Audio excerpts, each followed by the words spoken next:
बिस्मिल्लाहिर्रहमानिर्रहीम, अस्सलाम वालेकुम। फील्ड मार्शल आसिम मुनीर अब चीन के दौरे पर हैं। शहबाज शरीफ पहले ही वहाँ पर थे और शहबाज शरीफ साहब ने वहाँ पर चीनी क़यादत को बाकायदा ये बात बताई कि फ़ील्ड मार्शल आसिम मुनीर साहब ये दौरा मिस नहीं करना चाहते थे, इसीलिए सारी रात सफ़र में रहे। ईरान से सीधा पहुँचे चीन और अब वो मीटिंग्स अटेंड कर रहे हैं, मुलाकातें कर रहे हैं। अब ईरान फील्ड मार्शल पहुँचे थे, मामलात किसी तरह से आगे बढ़ाए जाएं, कोई डील सामने आ सके। ईरान की तरफ से ताज़ा बयान ये आया है उनके तर्जुमान की तरफ से कि अभी कोई चीज़ फाइनल नहीं हुई, अभी भी एतमाद साजी की तरफ बढ़ा जा रहा है। अच्छा, ट्रंप ये कह रहे हैं कि मुझे भी कोई जल्दी नहीं है मुआहदे की, डील की, लेकिन जो भी करूँगा बहुत बेहतर डील करूँगा क्योंकि मैं घाटे का सौदा नहीं करता, मैं हमेशा अच्छी डील करता हूँ। अब एक तरफ ये खबरें आ चुकी थीं कि दोनों तरफ से एक अबूरी मुआहदे पर इत्तेफाक हो गया है। ये सिर्फ ऐसे ही नहीं था, बल्कि इसके बारे में ईरानी क़यादत ने शुक्रिया भी अदा किया, पाकिस्तानी क़यादत का, मोहसिन नकवी का, और इसी तरह से ट्रंप ने भी शुक्रिया अदा किया, अप्रिशिएट किया, तारीफ़ की पाकिस्तानी क़यादत की, आर्मी चीफ़ की, फील्ड मार्शल आसिम मुनीर की, कि जी इनका बड़ा ज़बरदस्त किरदार है। और फिर ये बातें सामने आई कि चीज़ें बहुत करीब पहुँच गई हैं, मुआहदे की तरफ जा रहे हैं, और अब भी ऐसा ही है। लेकिन ऐसे लगता है कि अपने लोगों को थोड़ा सा खुश रखने के लिए या ये दिखाने के लिए कि हमारा अपर हैंड है, फिर इस तरह के बयान दिए जाते हैं जी अभी तो कुछ फाइनल नहीं है, अभी देखा जाएगा, क्योंकि चीज़ें मुआहदे के बहुत करीब पहुंच गई थी। अच्छा, अब एक ऐसे वक्त में जब पाकिस्तान का सबसे ज़्यादा कलीदी किरदार इस सारे मामले में नज़र आ रहा है, आप देखें कि दुश्मन क़ुव्वतें किस तरह एक्टिव हो जाती हैं, किस तरह हर चीज़ को सबोटाज किया जाता है। अभी अमरीकी वज़ीर ख़ारजा मार्को रूबियो भारत के दौरे पर हैं, वहाँ पर उनसे सवाल क्या होता है पाकिस्तान के बारे में, और इस तरह सवालात किए जाते हैं जैसे पाकिस्तान कहीं दहशतगर्दी मुलव्वस है, उसका क्या करेंगे। जानबूझ के उनका मीडिया भी हर तरफ से इस तरह का एक प्रोपेगेंडा शुरू हो जाता है, जबकि भारत में खुद फिल्में बनती हैं कि पाकिस्तान में किस तरह दहशतगर्दी करवाई जा रही है बलूचिस्तान में, और उसको एक हीरोइज्म के तौर पर पेश किया जाता है जी कि हमारा एजेंट गया है। अच्छा, ये तो वो फिर मान लेते हैं कि हाँ भारतीय एजेंट आते हैं, लेकिन वो दिखाते हैं हाँ ना हम पाकिस्तान को टुकड़े करने के लिए, जिसको वो आज़ादी दिखाना चाहते हैं, उसके लिए काम करें, ख़ासतौर पे बलूचिस्तान और धुरंधर वगैरह, उनका मेन कॉन्सेप्ट यही है। और ख़ुद इस तरह से प्रोपेगेंडा फिल्मों में एक एडमिशन है कि पाकिस्तान के हालात ख़राब करने में, बलूचिस्तान के हालात ख़राब करने में भारत का हाथ है। अभी वहाँ पर कॉकरोच पार्टी नौजवान उसमें बहुत ज़्यादा एक्टिव हो रहे हैं, सोशल मीडिया पर बड़ी हाइप है, तो भारत के वज़ीर ख़ारजा उसको भी पाकिस्तान से जोड़ देते हैं कि ये सब कुछ जी पाकिस्तान करवा रहा है, ये हो रहा है, वो हो रहा है। अंदाज़ा लगाइए पाकिस्तान का फोबिया है। लेकिन पाकिस्तान में क्या हो रहा है, यहाँ किस तरह से खून की होली खेली जा रही है, पाकिस्तान को लहू लहू किया जा रहा है। जिस दिन ये खबर आती है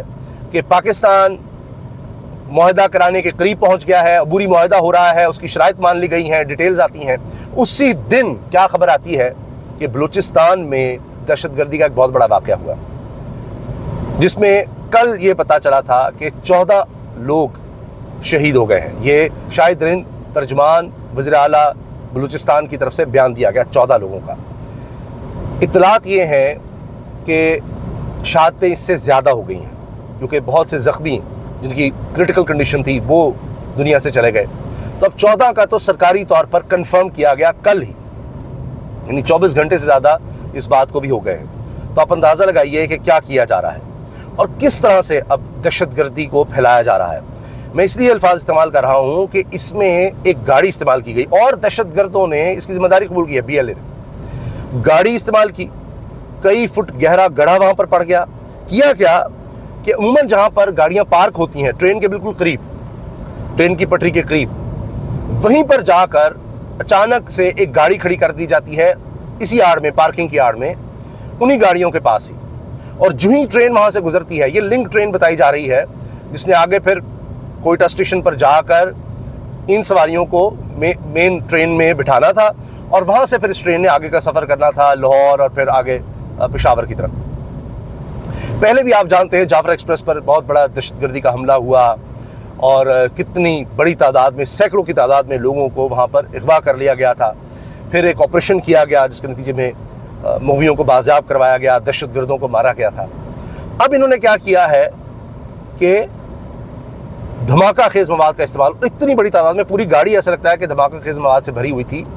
اور اس کو یہ تو ایک خودکش حملہ قرار دے رہے ہیں، فدائی حملہ جس کو کہتے ہیں دہشت گرد، وہ بظاہر کہا جا رہا ہے۔ انویسٹیگیشن اس کی اب مزید ہو رہی ہے، کس طرح یہ گاڑی کہاں پہ پہنچی،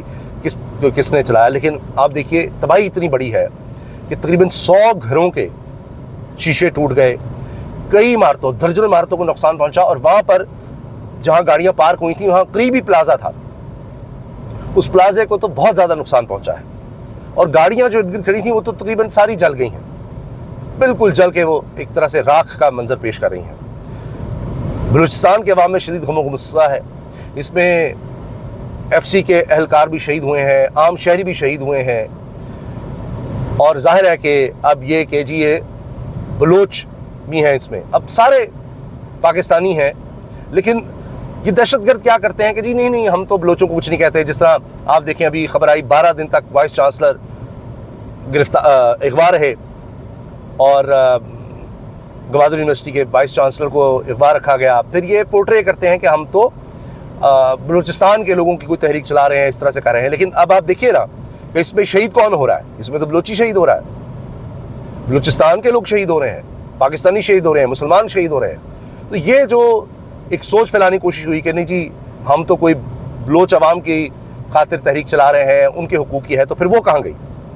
یعنی یہ کیا عجیب تحریک ہے کہ بلوچوں کو مار کر چل رہی ہے۔ تو بات یہ ہے کہ عالمی سازشیں پھر شروع ہو جاتی ہیں، جہاں پاکستان میں ہم دیکھتے ہیں کہ ایک عرصے کے بعد پاکستان کا کردار ایک اور طرح سے پوری دنیا کو نظر آ رہا ہے۔ خلاف پروپیگنڈا تھا پاکستان کے، جی دہشت گردی ملوث ہے، بھارت ہمیشہ کرتا تھا، پھر وہ پاک بھارت جنگ آپ نے دیکھا، اس میں بھی سارا پروپیگنڈا تھا، وہ سارا ختم ہوا، جنگ بھی بھارت ہار گیا۔ اب کیا کر رہا ہے کہ اب وہ مار کے روبیوں ہیں، جبکہ وہ سلا رہے ہیں پاکستان کے رول کو کہ ایران کے ساتھ معاملات معمول پر آنے کے لیے، امن معاہدہ کرنے کے لیے پاکستان کا کلیدی کردار ہے، وہ اس طرح کی باتیں کر رہے ہیں کہ نہیں جی دہشت گردی وہی راگ الاپ رہے ہیں، جبکہ پاکستان میں دہشت گردی کروانے میں بیرونی ہاتھ نظر آتا ہے، دشمن قوتیں نظر آتی ہیں۔ تو پاکستان جب دنیا بھر میں اس لحاظ سے جانا جا رہا ہے کہ ایک بڑی جنگ پاکستان رکوانے میں کامیاب ہوتا نظر آتا ہے، معاہدہ کرانے میں اور عبوری معاہدہ کروانے میں، جس کے بارے میں خبریں آ رہی ہیں کہ آہستہ آہستہ آپ نے ہرمز اس کو فری کر دیا جائے گا آمد و رفت کے لیے، اور اب ٹیکس وصول کرنا ایران روک دے گا، مائنز بھی ہٹائی جائیں گی، اور اسی طرح سے ایران پر بتدریج پابندیاں بھی ختم کی جائیں گی۔ تو یہ ایک عبوری معاہدہ ہو رہا ہے، 60 دن کی اس کی مدت آ رہی ہے۔ پاکستان ابھی فوری طور پر کوئی وفد نہیں آ رہا، ایران کی طرف سے کہا جا رہا ہے، اسی طرح امریکہ کی طرف سے بھی فوری کوئی وفد نہیں آ رہا، لیکن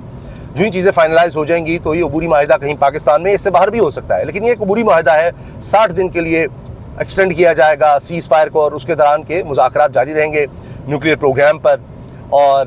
ایران ہی کہتا ہے ابھی نیوکلیر پروگرام پر کوئی بات چیت نہیں ہوئی۔ ظاہر ہے کہ جب یہ معاہدہ عبوری معاہدہ ہو جائے گا پھر بات چیت ہوگی، اور وہ کہہ بھی رہے ہیں کہ ہم کہیں نیوکلیر بم بنانا ہی نہیں چاہتے، تو باقی ڈیٹیلز بعد میں طے ہوں گی، اور پہلے یہ ہوگا کہ آپ نے ہرمز کو کھولنا، پھر آہستہ آہستہ سٹیپ بائی سٹیپ ایران سے پابندیاں ہٹنا، کیونکہ پہلے یہ تھا ایران کہتا ہے پابندیاں ہم پر پہلے ہٹائیں، ہمارے جو فریزڈ اکاؤنٹس ہیں ان کو ڈی فریز کیا جائے۔ اب یہ نظر آ رہا ہے کہ سٹیپ بائی سٹیپ بڑھا جائے گا، آہستہ آہستہ پابندیاں ختم ہوں گی، جیسے جیسے آپ نے ہرمز کھلے گی اور بارودی سرنگیں ہٹائی جائیں گی، اس طرح سے دیگر کام ہوں گے اور آگے بڑھا جائے گا۔ اور پاکستان کو یہ نظر آ رہا ہے کہ جو ہی یہ معاہدہ ہو جائے گا اور ظاہر ہے کہ امن ہو جائے گا خطے میں، اور جو مشکلات ہیں لوگوں کی کم ہونا شروع ہو جائیں گی، اور اس میں آگے چل کر بہت سے اور معاہدے ہو سکتے ہیں، تو اب اس کو خراب کرنے کے لیے خاص طور پر بلوچستان کے جس کا بارڈر بھی ایران کے ساتھ لگتا ہے، ادھر مزید خلفشار، مزید دہشت گردی پھیلائی جائے، تو اس کو کنٹرول کرنے کے لیے اب ظاہر ہے کہ پاکستان کو مزید ایفرٹس کرنی پڑیں گی۔ اجازت دیجیے، اللہ حافظ۔